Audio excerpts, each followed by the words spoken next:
Praise the lord, హల్లెలూయా. దేవునికి స్తోత్రం. ప్రభు పరిశుద్ధ నామానికి మహిమ కలుగును గాక.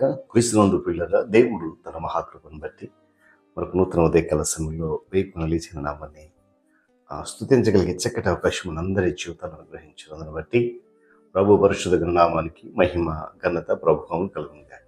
క్రీస్తునందు ప్రియులైన దైవజనులు, స్నేహితులు, విశ్వాసులు, సహోదరులు, ఆత్మీయులందరికీ యేసయ్య శక్తిగల నామంలో శుభములు, వందనాలు తెలియజేస్తున్నాను. మీరు అంత బాగున్నారు కదా, చాలా సంతోషం. రండి, ఈ దినం కూడా మిమ్మల్ని ప్రేమతో ఆహ్వానిస్తూ ఉన్నాను. అనుదిన అభివృద్ధి ఉదయకాలపు ధ్యానాలు అనేటువంటి ఈ ఆధ్యాత్మిక కార్యక్రమంలో నాతో పాటు పాలుభాగస్లుకండి. వాక్యాన్ని ధ్యానించండి, దైవాశీర్వాదాలు పొందండి. మీ దగ్గర బైబిల్స్ ఉన్నాయా? తెరచి చూడండి. లేని పక్షాన చదివే మాట విని గ్రహించి వాక్యదానంలో పాలుభాగస్లుకమని మనం చేస్తూ నేటి దిన ధ్యాన వాక్యంగా ఆదికాండము 1వ అధ్యాయము 31వ వచనం చదువుతా ఉన్నాను. దేవుడు తాను చేసినది యావత్తును చూచినప్పుడు అది చాలా మంచిదిగా నుండెను. దేవుడు తన పరిశుద్ధ లేఖన మాటను మనకు దీవించును గాక. తలలోంచి కన్ను మూసుకుందాం, ప్రార్థన చేసుకుందాం. ప్రేమ కలిగిన మా తండ్రి, వందనాలు ఆయన. మరొకసారి నీ కృపలో, నీ కాపుతులు ఆధ్యాత్మిక కార్యక్రమం ద్వారా మీ నామాన్ని గణపరిచేటువంటి వాక్యాన్ని ధ్యానించి చక్కటి అవకాశం, శ్రేష్టమైన ఆహారం ప్రతి ఉదయం మాకు ఇస్తున్నారు. మీకు వందనాలు. ఈ కార్యక్రమంలో నీ కృప, నీ కాపుతులు, మీ ఆత్మ సంచారం ఉంచుతున్నందుకు వందనాలు. మా కొరకు కాదు, గొప్పతనం కొరకు, మనుషుల కొరకు కాదు, కేవలం నీ నామ గంత అనేకులకు చాట అందరూ బడి స్తుతులు చెల్లిస్తూ మీరే మహిమ గంత ప్రభావాలు పొందండి.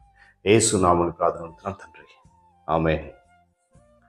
చాలా సంతోషం పిల్లరా. ఆదికాండం 1వ అధ్యాయం చివరి వచనం ఉన్నాం కదా. చాలా ఆశ్చర్యంగా, నిజంగా అనేక మంది మీరు ఆదరిస్తున్నారు. నిజంగా దేవుడికి వందనాలు. దేవుడే ఈ గొప్ప కార్యం చేస్తున్నాడు. ఈ 1వ అధ్యాయంలో మనం చూసినప్పుడు దేవుడు చేసినంతా కూడా మనిషితో సహా చాలా బాగుంది. హల్లెలూయా. అందుకే మరి తాను చేసింది ఎవరు చూసినప్పుడు అంటే ఆయనకి చాలా మంచిగా అనిపించింది, చాలా బాగుంది. కానీ మనిషి అప్పటికి పాపం లేనివాడు, పాపం చేయనివాడు, దేవునితో సహవాసం కలిగిన వాడు, అంతేకాకుండా ఆత్మతో సత్యముతో ఆయన్ని ప్రేమించి ఆరాధించగలిగిన వాడిగా ఉన్నాడు. ఆ సమయంలో అంత గొప్ప శ్రేష్టమైన సమయం. దేవుని స్తోత్రం కలిగిన గాక. చూడండి, మనము ధ్యానం చేసినటువంటి 1వ అధ్యాయం ప్రారంభం నుంచి కూడా పరిశుద్ధ గ్రంథంలో ఉన్నటువంటి ఈ సృష్టి అంతా కూడా, లేక ఆ సృష్టికి సంబంధించిన సత్యము, విజ్ఞాన శాస్త్రం నుంచి ఒక మాట ఈ అధ్యాయంలో మనకు కనిపిస్తున్నటువంటి సృష్టి విధానానికి, ఆధునిక విజ్ఞాన శాస్త్రం కనుగొన్న సత్యానికి విభేదం ఏమైనా ఉన్నదా అనే ఒక ప్రశ్న రాగలిగితే వాక్యం చెప్తుంది ఏమాత్రం కూడా లేదు. కారణం ఏంటని అనొచ్చు. ఈ 1వ అధ్యాయం ఇంచుమించు బైబిల్ అంతా కూడా సాక్షాత్తు దేవుని నుంచి వెల్లడైన సత్యం. ఆయన నోటి మాట అది, మనుషులు చెప్పింది కాదు, మనుషుల చేత చేయించిన పని కాదు, స్వయంగా ఆయనే. దేవుని స్తోత్రం కలిగిన గాక. అందువల్ల కేవలం ఇది వాస్తవం, ఇది కాదు అనడానికి ఏ విజ్ఞాన శాస్త్రము, ఏ శాస్త్రజ్ఞుని కూడా పనికి రాడు. కారణం ఇది దేవుని నోటి వాక్. హల్లెలూయా. చూడండి, ఇక్కడ ఇవ్వబడినటువంటి సృష్టి క్రమంలో ఉన్నప్పుడు ఉంది ఏంటంటే, మొదటిగా ఆకాశాలు, నిరాకారమై ఉన్నటువంటి భూమి మీద ఉన్నటువంటి వెలుగు ప్రసరించటం, వృక్షజాలం, ఆ తర్వాత నీటిలో జలచరాలు, ఆ పైన భూచరాలు, చివరిగా మనిషి లేక మానవుడు.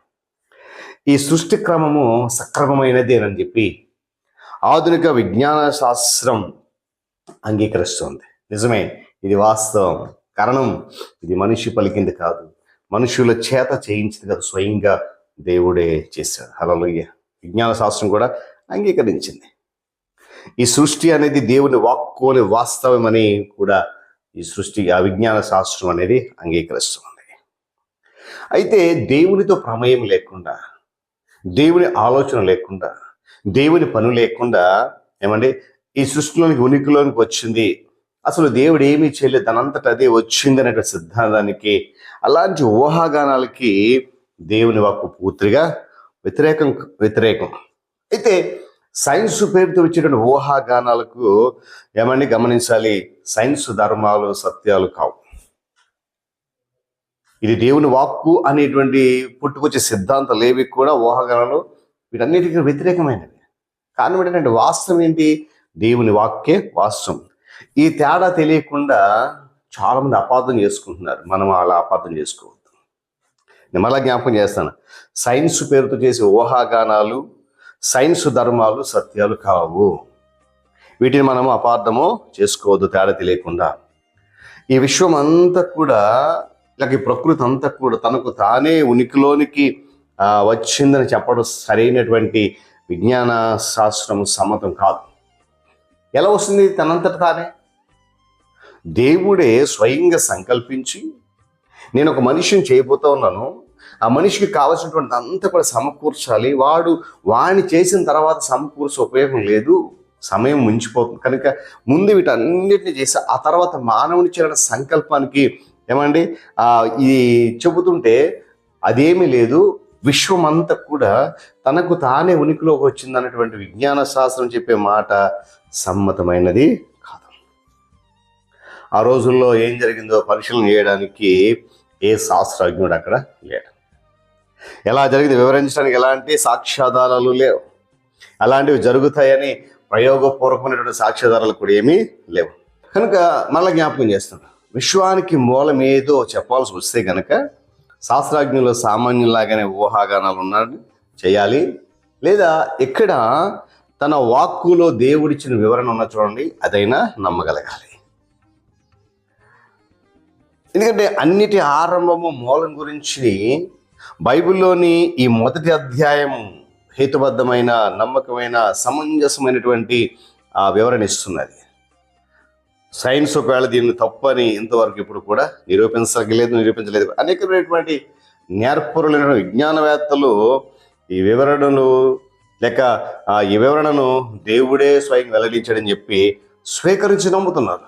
కనుక అలాంటి శాస్త్రం ఈ సృష్టిని పొందుకున్న మనము ఒకవేళ ఎవరికైనా చెప్పాల్సి వస్తే ఇది దేవుని వాక్కు, నిజమే. విజ్ఞాన శాస్త్రజ్ఞులు, విజ్ఞానవేత్తలు, నేర్పరులు అనేక ఒప్పుకున్న దీన్ని నమ్మారు. మనం నమ్ముదాం, ఆ నమ్మకాన్ని అనేకులకు ప్రకటించేద్దాం. దేవుడి మాటలు మనకు దీవించండి. నమస్కారండి, ప్రార్థన చేద్దాం. ప్రేమ కలిగిన తండ్రి వందనాలు. తిరిగి మనకు నూతన ఉదయకాలంలో నాయన నీ సన్నిధి మాతో ఉంచు. నాయన ఆదికాండం మొదటి అధ్యాయం పూర్తి చేసుకోవడానికి నీ కృపను తోడించండి. స్తోత్రాలు. ఈ దినమంతా కూడా నీ సన్నిధి మాతో ఉంచి నాయన నీ రెక్కల దగ్గర దాచి నడిపిస్తామని, ప్రాముఖ్యంగా ఇన్ని రోజులు మేము విన్నటువంటి ఈ ఆదికాండం మొదటి అధ్యాయం వివరణ ప్రతిదీ కూడా మేము గుర్తు తెచ్చుకొని జ్ఞాపకం ఉంచుకొని అనేకులకు ఈ సృష్టి క్రమం ఎలా చేయబడింది, దేవుని యొక్క అద్భుత కార్యం ఎలాంటిది అనేటువంటి సత్యాన్ని బోధించగలిగే, ప్రకటించగలిగే శక్తి సామర్థ్యాలు ఇవ్వమని ఈ కార్యక్రమాన్ని మరింతగా బలపరిచి మీరు మహిమ పొందండి. క్రీస్తు నామమున అడుగుతున్నాను మా తండ్రి, ఆమేన్. త్రియేక దేవుని దీవెన, ఆయన సన్నిధి కాపుదల సదాకాలము మనందరికీ తోడండి నడిపించును కాక. ఆమేన్.